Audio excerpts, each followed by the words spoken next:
Fala galera, hoje estamos aqui mais um bate-papo a falar de Brasil. Eu tenho a honra de receber o economista, amigo José Luiz Oreiro.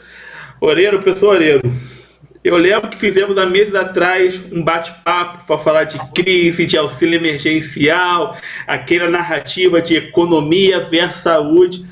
Parece que não saímos do lugar que a gente vai falar da mesma coisa meses depois. É brincadeira. Professor, olha, teve auxílio nesse meio tempo aí, aconteceu um período de auxílio emergencial, mas já acabou, aí estão debatendo se volta ou não. Os empresários, comerciantes estão preocupados porque a pandemia, né, pegou força de novo, já uma segunda onda, que nem sabemos se é a segunda, se é a primeira ainda. Está todo mundo preocupado se vai fechar a loja ou não.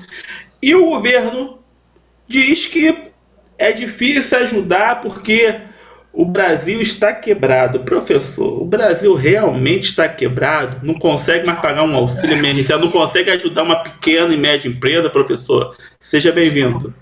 Bom, antes de mais nada, boa noite a todas e todos que estão acompanhando aqui o canal do Fernando Mendonça. Fernando Mendonça, mais uma vez, obrigado pelo convite. É um prazer estar aqui conversando com você.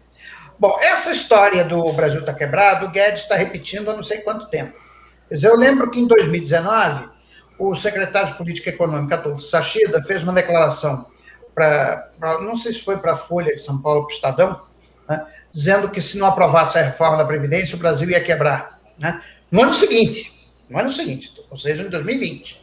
Bom, muito bem, a gente aprovou a reforma da Previdência, que, segundo as contas, que nunca foram muito bem explicadas pelo Ministério da Economia, trouxe uma economia de R$1 trilhão. Mas bem, ano passado, né, o Brasil, entre medidas de auxílio emergencial, queda de arrecadação de impostos e outras medidas de estímulo à economia, teve um déficit de R$650 bilhões, né, e não quebrou. Quer dizer, a dívida aumentou, como aumentou em todos os outros países do mundo, né? Ela chegou a 89% do PIB, é importante chamar atenção, porque os profetas do Apocalipse, né, estavam dizendo que ia passar de 95%, então eles erraram feio. Tá? E em fevereiro desse ano, né, o Tesouro Nacional soltou um comunicado em que ele diz que em janeiro de 2021 houve uma emissão recorde de títulos da dívida pública para o mês de janeiro, né, de R$155 bilhões, mas que a taxa de juros da dívida pública havia caído para a mínima histórica de 8,2%. É a taxa implícita de juros. Tá? Porque a dívida pública não é só silicada, tem outros títulos com outras taxas de juros. Então, assim, você tem um aumento de mais ou menos 15 pontos percentuais da relação dívida pública-PIB, com a taxa de juros implícita da dívida caindo. Isso mostra um país que é perfeitamente capaz de continuar se financiando, tomando empréstimos para pagar os seus gastos, que é o que todo mundo está fazendo. Quer dizer, o Biden acabou de aprovar, né, um pacote trilionário nos Estados Unidos de 1,9 trilhão de dólares. Lembra que ano passado os Estados Unidos já tinha feito um pacote de 2,2 trilhões de dólares. A União Europeia suspendeu as regras fiscais até 2023. Isso significa que os países vão poder, têm graus de liberdade para aumentar os seus gastos, né? Com estímulo econômico, com auxílio às pessoas, resgate de pessoas. Quer dizer, você está aí pagando renda emergencial, está ajudando as pequenas e médias empresas, está concedendo crédito.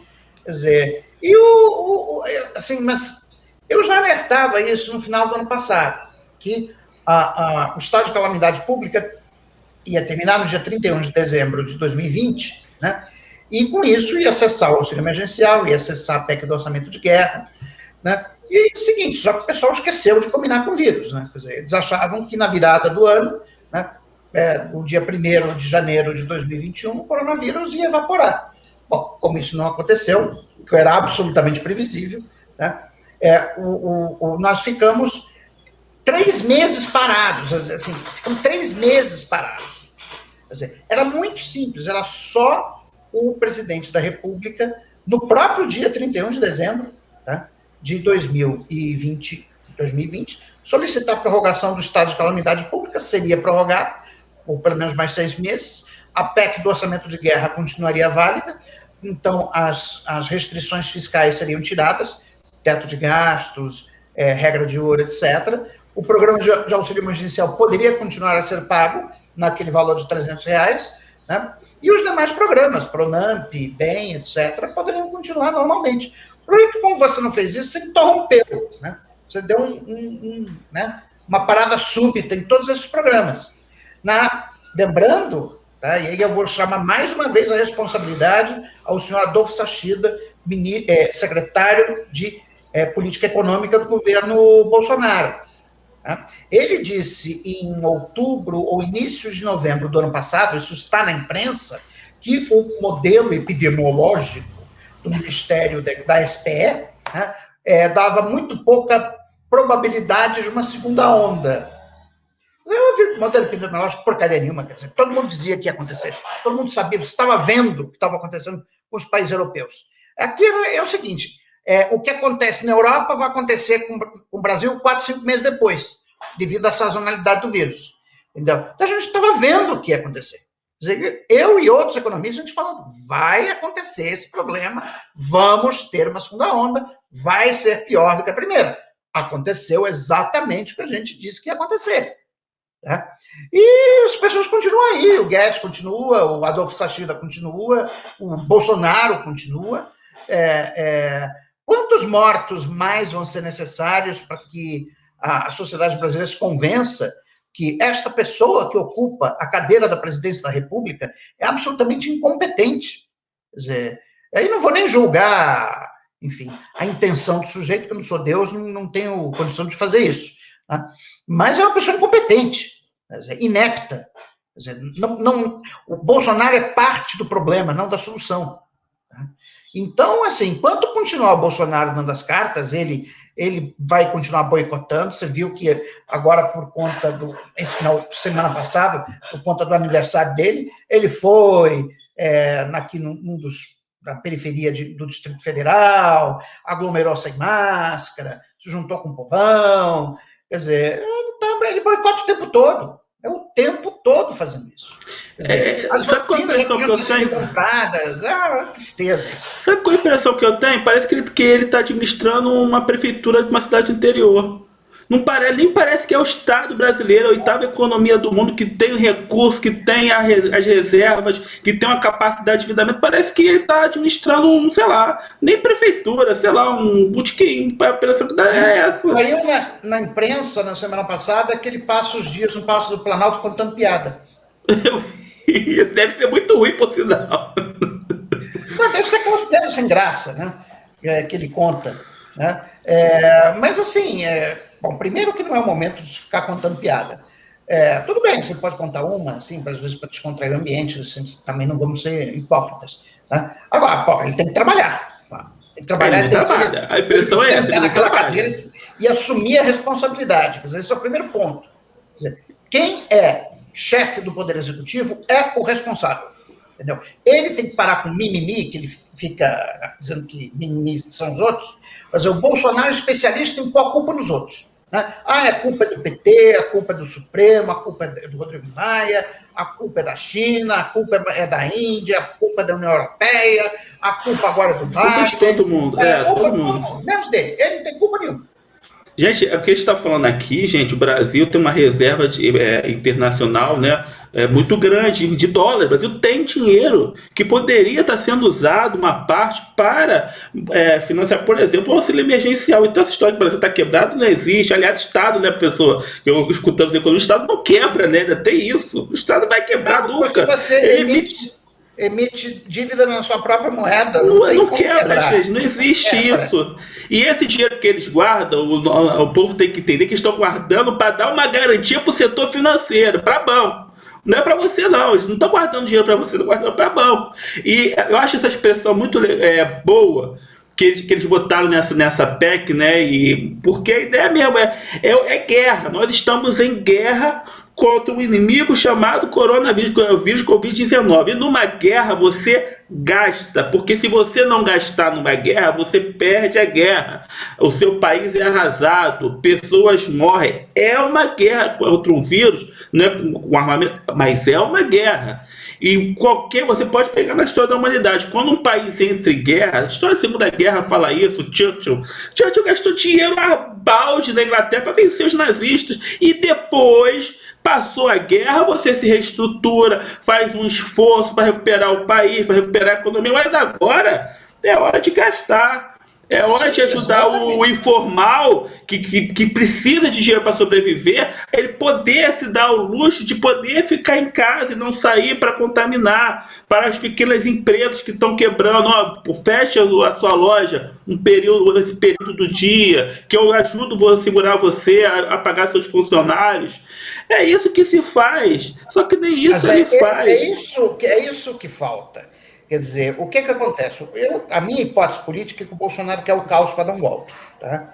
Então, o que ele faz? Ele, por um lado, briga com o lockdown, diz que não deve fazer tal, mas, por outro lado, ele também não faz nada em termos de medidas econômicas, para apoiar, né, as pessoas e as pequenas empresas. Aí eles ficam desesperados. Até entendo os comerciantes. Os pequenos comerciantes. Ele diz, mas assim, eu vou falir, não vendo. Sim, mas ele mesmo é que sem auxílio emergencial, se não tiver o lockdown, o que vai acontecer é que a única coisa que o comerciante vai pegar é o vírus. Ele não vai vender. Tá? Porque as pessoas não têm renda. Esse é o ponto. Não adianta abrir a loja, porque ninguém vai comprar, porque não tem renda. Simplesmente isso. Não tem renda. Sim, eu vou abrir minha loja. Tá bom, meu filho. Tu vai vender para quem? Para marciano? Só se for para marciano. Se tiver algum, por aí. Porque as pessoas que estão em casa, elas estão sem renda. Então, elas vão comprar o quê? Não vão comprar nada. Então, você pode abrir a loja, fechar a loja, deixar a loja aberta 24 horas por dia, você vai continuar sem vender nada. É isso que os empresários têm que entender. Eles não têm que ser contra o lockdown. Eles têm que ser contra o comportamento do governo que não está apoiando a economia, que não está apoiando os empresários, que não está dando renda emergencial. É aí que eles têm que criticar. Eles estão caindo no joguinho do Bolsonaro. Entendeu? E eu entendo que muitos é por desespero mesmo. É gente desesperada. Tá? Que quer botar comida em casa, que está vendo as contas acumularem, que está vendo sua empresa indo para o buraco. Eu sei disso. Né? Só que o culpado não é o lockdown. O culpado é o governo que não está fazendo o que todos os outros governos do mundo estão fazendo. Que é dando auxílio para as pessoas, dando auxílio para as empresas. Entendeu? Aí você consegue passar, né, esse período de pandemia, lógico, sempre tem custo, né, mas com menos dor. Tá? Agora, do jeito que está agora, vai ser um desastre. Assim, é um desastre completo. Tem gente já prevendo, daqui a final de abril, uma média diária de 4 a 5 mil mortes. Quer dizer, a gente está... Bom, pra você ter uma ideia do tamanho disso, o campo de concentração de Auschwitz, no período de auge de mortalidade por dia, matava 6 mil pessoas, executava 6 mil pessoas. Tá? Então, o Brasil está se tornando um grande campo de concentração de Auschwitz, em que você está tendo, na verdade, o genocídio. Porque se você não dá as condições para as pessoas se protegerem, ficarem em casa, e você não instrui as pessoas de que é preciso usar máscara, que é preciso cuidado, que é preciso distanciamento, e você dá a renda para que elas possam efetivamente ficar em casa, ao invés de ficar tentando, de maneira desesperada, arrumar algum dinheiro para comer, bom, o que você está fazendo é matar as pessoas. É isso que você está fazendo.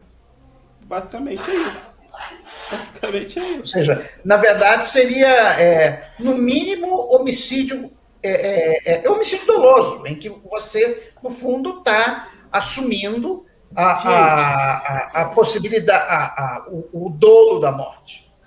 Professor, vamos combinar. Teria sido muito mais barato ele ter investido no lockdown, no isolamento social, nas vacinas. Ele não comprou vacina em novembro, porque estava muito caro. Valia a pena!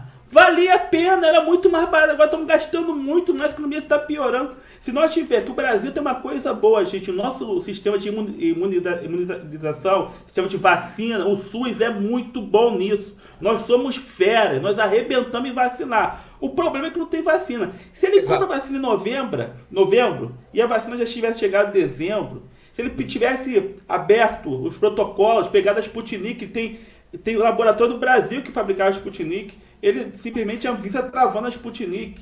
Se tivesse dado força ao Butantan com a sua vacina em parceria com o laboratório chinês, teríamos vacina balde, provavelmente já teria até 20, 30% da população já vacinada, os números estariam baixos, daria para fazer um controle de ambiente de transmissão muito maior, teria sido muito mais barato. E não fez. Não fez. Pois é, o que se estima é que o SUS tem uma capacidade de vacinação de 5 milhões de pessoas por dia. Tá? Então, se você tivesse as vacinas, você poderia vacinar em 10 dias 50 milhões de pessoas, em 30 dias 150 milhões, ou seja, em um mês e meio você tinha toda a população brasileira vacinada. Sim, com certeza. Assim simples. Tá? Agora... Mesmo com a nossa lei, mesmo a gente não tendo vacina, nós estamos na frente de vários países europeus.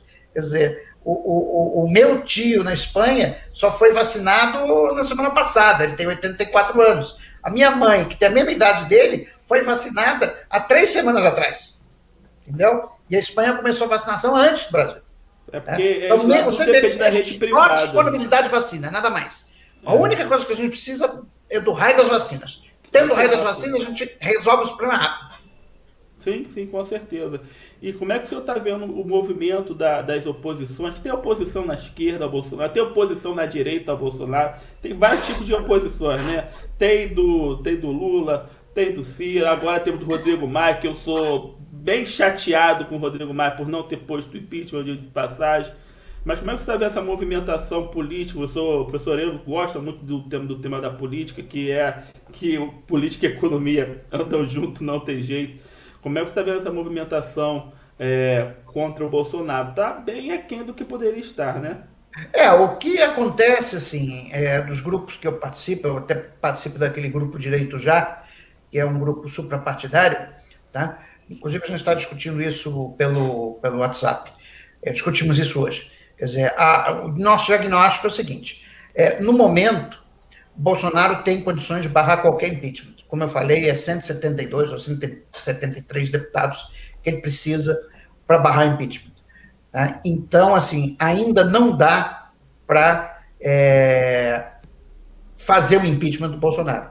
Tá? Agora, o que deve acontecer, tá, é uma CPI da pandemia.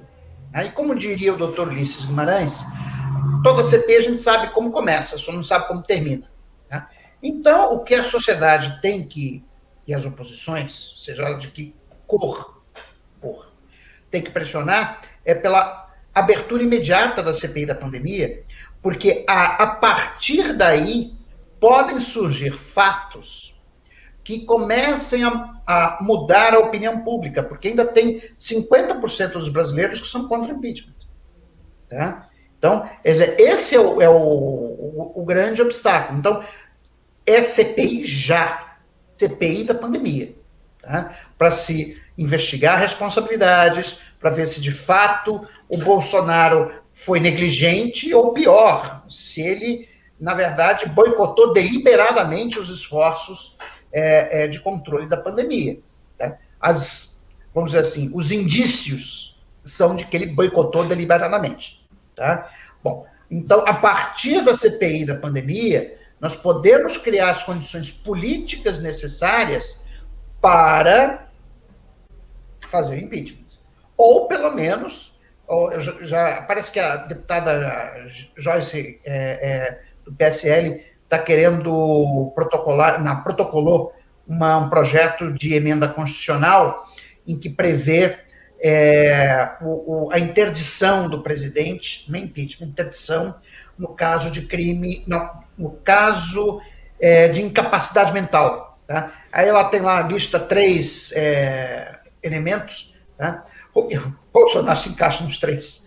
Né? Coincidentemente, ele se encaixa nos três. Então, assim, a partir dessa CPI da pandemia, você pode criar o ambiente político para aprovação dessa PEC.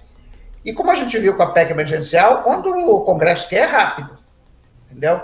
Então, eu acho que isso pode, assim, no momento, a única frente que eu vejo possível para enfrentar o governo Bolsonaro dentro das regras do Estado Democrático de Direito e dentro das regras constitucionais é por intermédio da CPI da pandemia.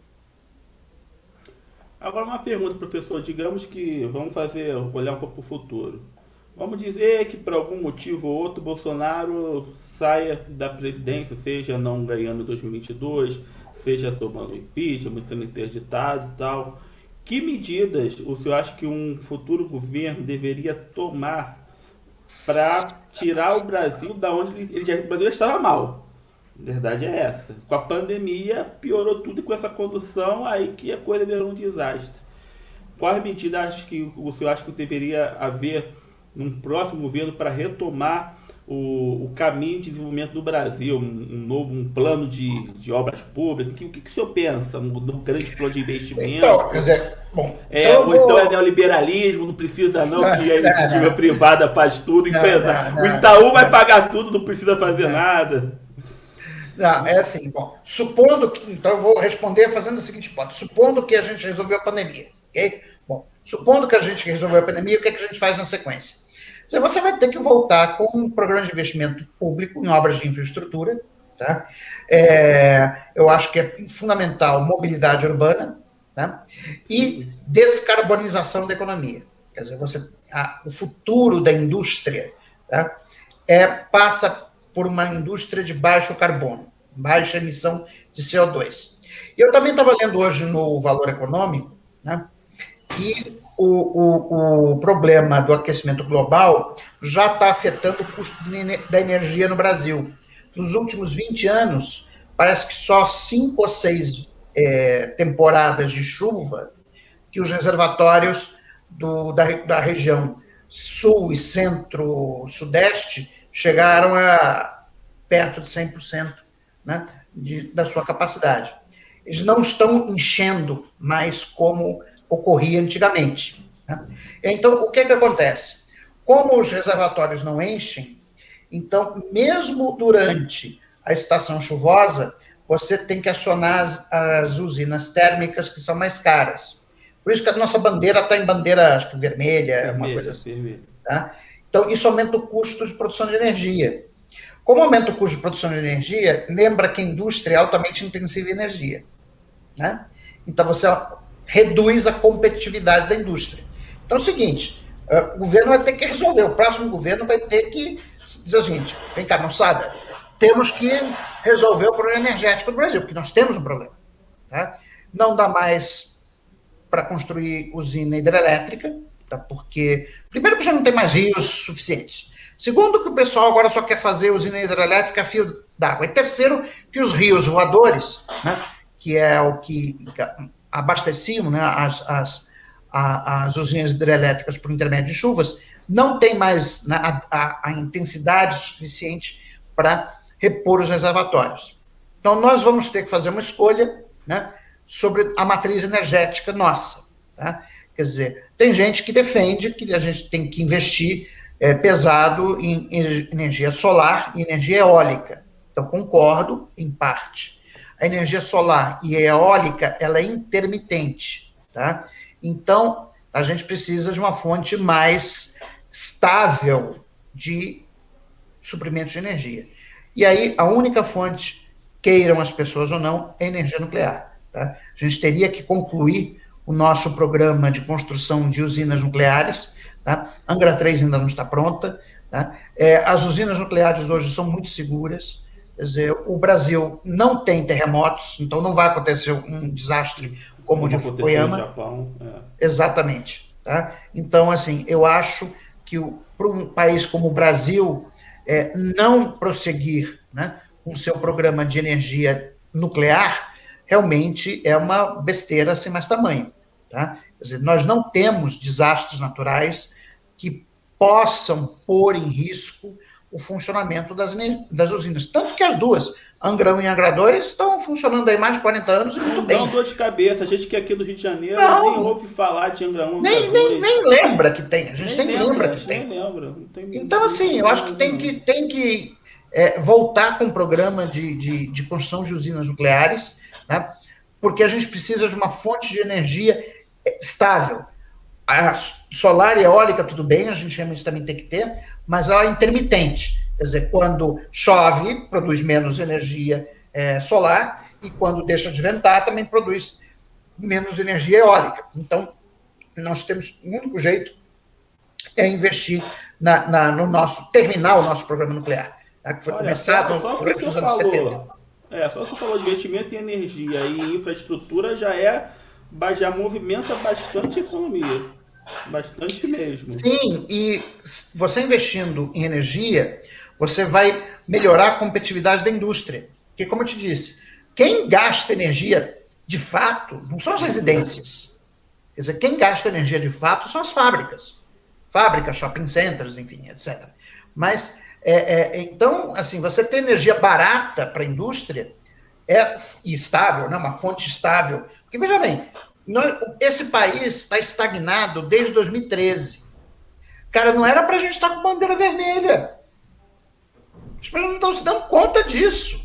Nós temos um problema sério de energia, tá, que não foi endereçado ainda por ninguém. Entendeu? Tem que ter, o próximo presidente tem que colocar isso como uma diretriz básica. Quer dizer, o Estado tem que investir pesado na produção de energia elétrica, por intermédio de fontes alternativas, que aí são 3, a nuclear, a solar e a eólica. Agora, pessoal, falando de energia, já está encerrando, vou pedir uma palhinha rápida do senhor. Próximo governo, Petrobras, pública ou privada? Porque tem esse debate. Não tem a menor chance de privatizar a Petrobras. Não tem. Assim, o Paulo Guedes não conseguiu. Se não conseguir, se o Paulo Guedes não conseguiu, ninguém consegue. O Paulo Guedes, a eficiência dele fazer as coisas é bem questionável. Falava que ele era o cara, fazia tudo, sabe lá. Não, mas veja bem, o Fernando Henrique não fez. Entendeu? Houve no final do governo Fernando Henrique uma controvérsia sobre o nome da Petrobras. Os mais novos não lembram. Petrobras. Tal, mas assim, eu acho que não há nenhuma possibilidade de vender a Petrobras. Mas a direção da empresa, porque as pessoas querem tratar a Petrobras, dirigir como se fosse uma empresa 100% privada, só visando o lucro do acionista. Tem esse debate. Aí é o seguinte, aí vai depender de quem for eleito, né? Quer dizer, eu acho que se for, né, um candidato como o Ciro, por exemplo, isso muda, né? Eu acho que se for um Rodrigo Maia da vida, aí vai continuar como esteve até agora, tá? Quer dizer, eu acho que é uma empresa estatal, quer dizer que, lógico, ela tem que dar lucro, tá? Quer dizer, não pode ser dependente do Tesouro, tá? Mas, de fato, ela tem outras missões além de dar lucro, tá? Então, não se trata que, então você quer que a empresa dê prejuízo. Não se trata disso. Ela tem que dar lucro, até porque ela precisa do lucro para financiar seus investimentos. Entendeu? Então, tem que deixar muito claro qual é a função do lucro. A função do lucro é que é a fonte de financiamento do investimento da empresa, né? Agora, você também não precisa ter um lucro, quer dizer, que seja abusivo, né? Que como está sendo agora, que você está pensando apenas no valor gerado para o acionista, né? Quer dizer, a política econômica está sendo pautada pelo índice do Bovespa. Então, se o preço das ações da Petrobras está subindo, então está tudo jóia. Não. Esse não pode ser o critério, tá? Então, assim, acho que um meio termo, né? Quer dizer, em que você teria, por exemplo, uma política, né, menos radical, né, de atrelar o preço da Petrobras ao preço internacional. Quer dizer, você pode fazer uma média, suavizar, enfim, tem diversas maneiras de fazer isso, tá? Mas eu acho que a Petrobras tem outras missões, além de dar lucro. Ela precisa dar lucro, mas ela também tem que atender às necessidades de desenvolvimento do Estado brasileiro. Sim. Professor Luiz Loureiro, muito obrigado pelo bate-papo, sempre uma honra estar recebendo, e vamos ver se no nosso próximo bate-papo a gente já tenha outros debates, não é? Sai da onde nós estamos. A gente pelo menos sai do lugar que a gente está, porque passou quase um ano, estamos discutindo a mesma coisa.